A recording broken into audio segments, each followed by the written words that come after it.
Hello everybody. So the other day, because I'm catching up on film reviews I haven't done, this was Monday last week.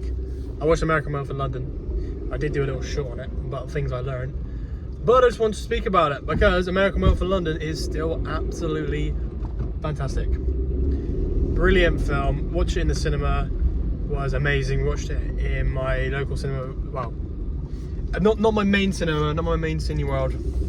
We watched it in more of an independent old theatre, and it was really good. I mean, I love a theatre anyway, like the old kind of aesthetic of this theatre in particular, rather than the modern, more commercialised, Cineworlds.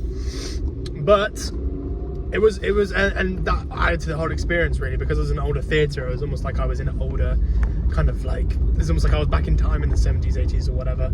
Audience was really good as well. I mean, the main thing with the audience is they were laughing at lots of comedic bits that I was like, oh my god, I didn't realise that was like the funny part, or like I didn't realise the comedy in that, or and that was really good to see, like an audience, like the audience just made me realise there was more to appreciate, or and because they were laughing so much at certain points.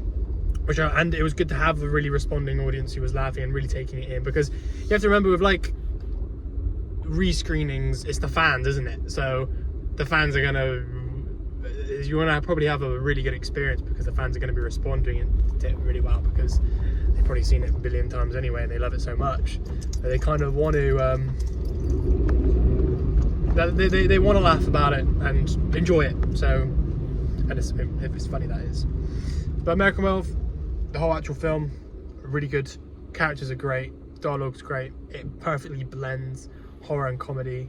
That screening at the cinema really made me think about, oh wow, this is actually a really funny film, as well as it being really spooky. The quick shots as well, with just the consistency with like how it was weird, because when I watched it I thought structurally it's different. I thought we had the whole introduction bit, gets a werewolf attack, and then he goes to London, and then he has a little fling in London, then he turns into a werewolf that we don't see, and then he attacks somebody, then he goes back, has his normal life in London, turns into a werewolf, which we do see, which is the classic transformation scene, and then he goes around and kills people, and then he goes back to his normal life. I thought it was that kind of structure, but it's not at all. It really builds up. It builds up until there's a full moon and he just goes full fucking Rambo. And that's like the last 30 minutes of it, which is like really thrilling, and then there's kind of a pause and a break, and then it's full Rambo again. And the whole adult cinema as well was just really, really funny. I love that bit, because again that goes to show the comedy horror side of it. Either in this adult theatre, and there's people there, like the people he's killed, and he's speaking to them, and even his friend is like really almost like a puppet, and that's really comedic. But obviously there's moans and groans because it's an adult theatre and I watch an adult film, and the humorous pauses, because there's a lot of humor when dialogue's humorous, when there's lots of the way it's said, if it's said quick, if it's said slow, and the beats of it. And obviously with this, the dialogue was really funny, and the pauses of it, which would make it funny, was even more funny and amplified, because the silence was moans and groans. That was a really nice touch, and that actually wasn't meant to be in the film originally. John Landis wanted it just to be a normal cinema, but thank God it was the adult cinema, because there was even showed you some parts of it which was just fucking funny. Yeah, shot well as well, and there's just some really, I like the dream sequences, and as I said, the actual attacks are brilliant. The whole POV shots, how it lets you use your mind more, how they don't show you too much of the werewolf, how when they do show you the werewolf, it's so quick and almost like burns your eyes, and with that iconic scream, that iconic oh fuck me. There you go, I nearly just died. With the iconic scream, the werewolf scream, and yeah. That scream is very memorable, and they use the same howl for the whole film as well. The same, oh, I can't do it, but those iconic sound effects is what brings me back to American Werewolf. What I like about it is just those classic, very original sounds.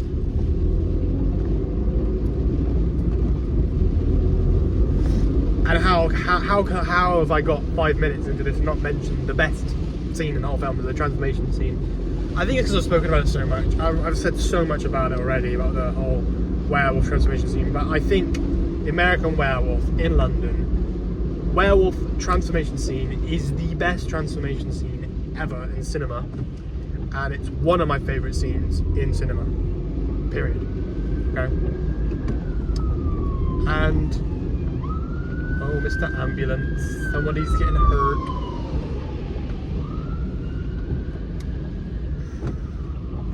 But yeah, it's a bit shit, this weather.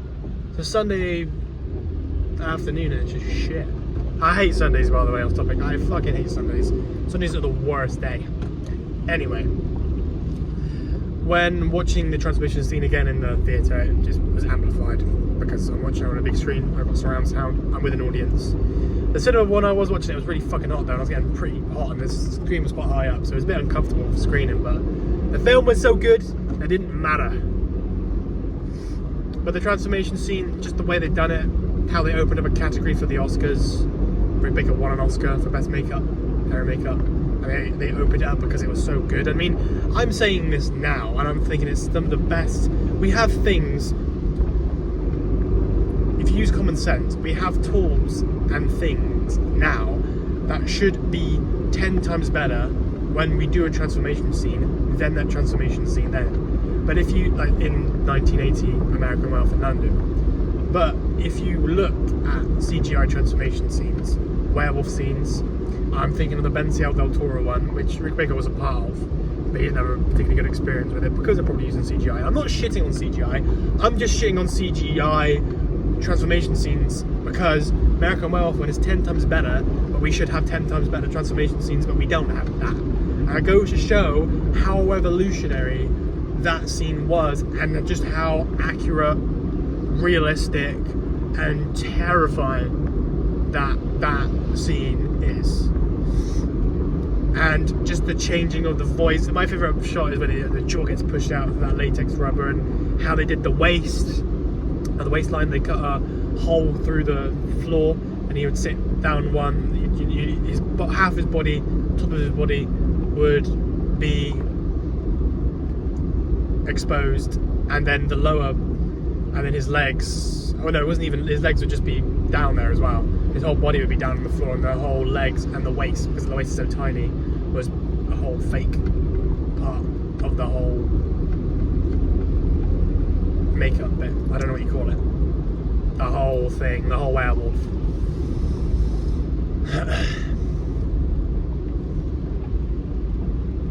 And just the hand bit as well, when he's staring at his hand, and the reverse photography with the hair, and the way they even got the werewolf moving, because they just had somebody in a suit walking and somebody holding their ankles up to their waistline, and then them moving along. It was on a skateboard or something like that, and that's how they did it. That's why you never see the ass of the werewolf, or you never see the bottom half of the werewolf, because there's somebody somebody is holding somebody at that area of the werewolf. You do see it in like little bits or little drabs, or like the lower back legs, but I think either they knew they were going to show that, so they'd probably have they'd switch up the angle. Maybe they would stay back a bit more, the person responsible for holding the person, or they just, I don't know, some sort of camera trickery where they would make sure the person, some comical, something that with common sense that I don't know because I wasn't part of the set. But ultimately, that film is just great. I just love it so much. It just brings me back. It's got a big thing in my family as well. My mum's dad, he basically loved it, and he passed it down to my mum and my mum's brother, and it got passed down to me. So there's a whole family thing with it as well, which has always been quite like sacred to me in that regard. Again, it shows you the power of cinema. It does. It really shows you the power of the cinema experience. It's been handed down. I don't know why there's so much traffic on a Sunday afternoon at 4 o'clock, but there is. The colours as well are really they really stand out and pop. And I mean, not to say like David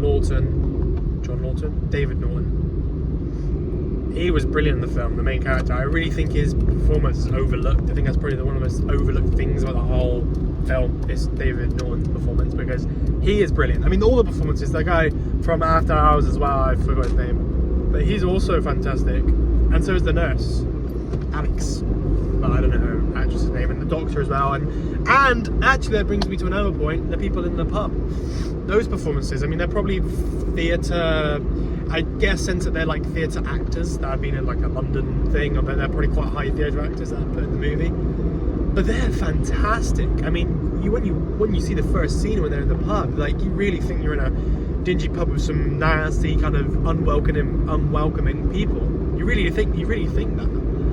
And particularly when the doctor goes back, and there's genuine shock about how the doctor kind of knows stuff, and they have to kind of cover it up, and they are brilliant. The whole acting is so good, and you have to remember, because the comedy and horror is so good, then a big significant contributing factor of that is the acting, because they're the ones that have to do the horrible things and the ones that have to do the funny things, that deliver the lines. And obviously it's not just that, but it's part of that, and I just think it's something that's overlooked a bit, and I think something that should be a bit more appreciated, because it's brilliant and people should just know it is really, really good.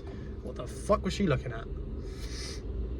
Oh, I didn't indicate. Oh, I'm so bad at driving. It's probably because I'm thinking too much about this. This could be dangerous. Oh well, I'm fine. Hi you, I'm fine.